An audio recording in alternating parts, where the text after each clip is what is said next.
Good morning, students. All of you open your textbook, page number 85. Today we will continue with exercise D. In the last video, in the last class, I had explained you what are homographs. Yes, जिनकी spelling same होती है लेकिन meaning different होते हैं और बोलने का तरीका भी अलग होता है. So today we will begin exercise D. Read the sentences and tick the correct meaning of the words in color. हमें sentences को read करना है, उसके बाद सही मीनिंग को वर्ड के हिसाब से सही मीनिंग को हमें क्या करना है, टिक करना है करेक्ट मीनिंग को.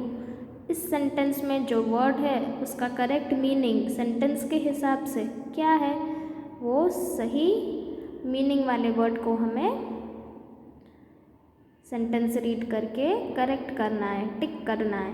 Tick the correct meaning of the words in colour. इसका सही मीनिंग कौन सा है सेंटेंस के हिसाब से, इन दोनों में से हमें सही टिक करना है. So first one, pay attention all of you, page number 85 in your textbook. The boat will sink if there is a storm. The boat will sink if there is a storm. तो क्या लिखा है यहाँ पर, boat जो है वो क्या होगा, अगर आंधी आई तो बोट का क्या होगा. Yes, all of you can see यहाँ पर पिक्चर बनाए. क्या होगा, basin connected to taps and pipes. Sink का मतलब क्या है सही हमें बताना है सेंटेंस के हिसाब से. The boat will sink if there is a storm. Sink का meaning according to the sentence is go under water. क्या आएगा, टिक करना है बी. वन का answer is B, tick it. The boat will sink if there is a storm. Go under water, boat जो है वो पानी के नीचे चला जाएगा अगर आंधी आई तो. गो अंडर वाटर. सिंक का मतलब गो अंडर वाटर. और एक सिंक का मतलब यहाँ पर क्या है, जो बेसिन होता है हमारा, जो वॉश बेसिन होता है वो. लेकिन यहाँ पर उसका मतलब मैच नहीं हो रहा है. इसका मतलब कौन सा मैच हो रहा है, सिंक यानी कि go under water. Go under water. Now see second one, they know how to row a boat. They know how to row a boat. Row का मीनिंग क्या है, a number of people standing in a line using oars to move a boat through water. According to the sentence, सही meaning row का यहाँ पर है B, using oars to move a boat through water. इन्हें boat चलाना आता है ores के मदद से. आप देख सकते हो यहाँ पर इसकी मदद से इन्हें बोट चलाना आता है, ओर्स की मदद से. Answer is B, tick it. Tick it. यहाँ पर रो का मतलब फर्स्ट वाला क्या है, जो लाइन में खड़े होते हैं, क्यू जिसे हम कहते हैं इंग्लिश में, अ number of people standing in a line, उसे हम रो भी कहते हैं इंग्लिश में. और ये रो जो है वो अलग है, using oars to move a boat through water. Second answer is B. Third, the queen wore a beautiful silk gown with a train. A, the long part at the back of a dress that trails along.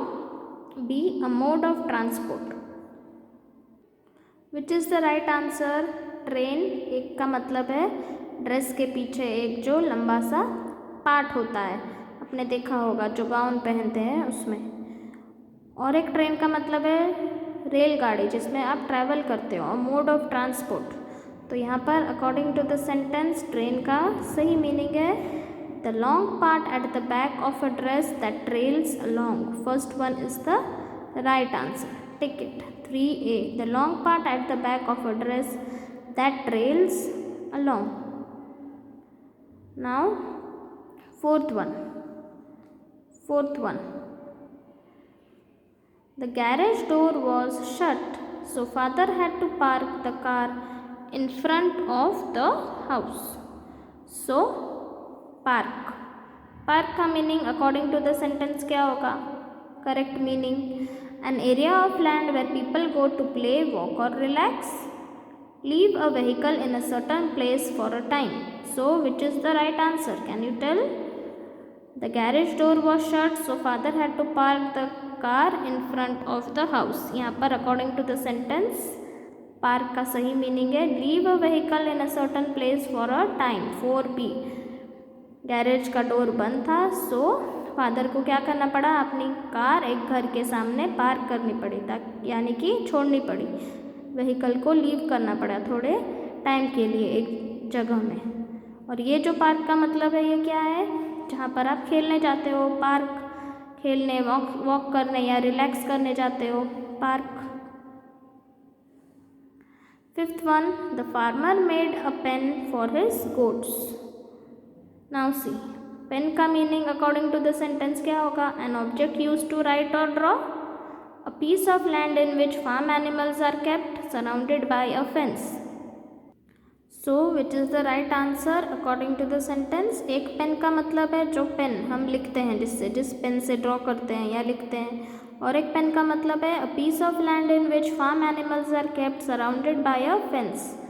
एक fence लगी होती है और इसके अंदर हम farm animals को रखते हैं. तो फार्मर ने क्या बनाया, एक पेन बनाई अपने गोट्स के लिए.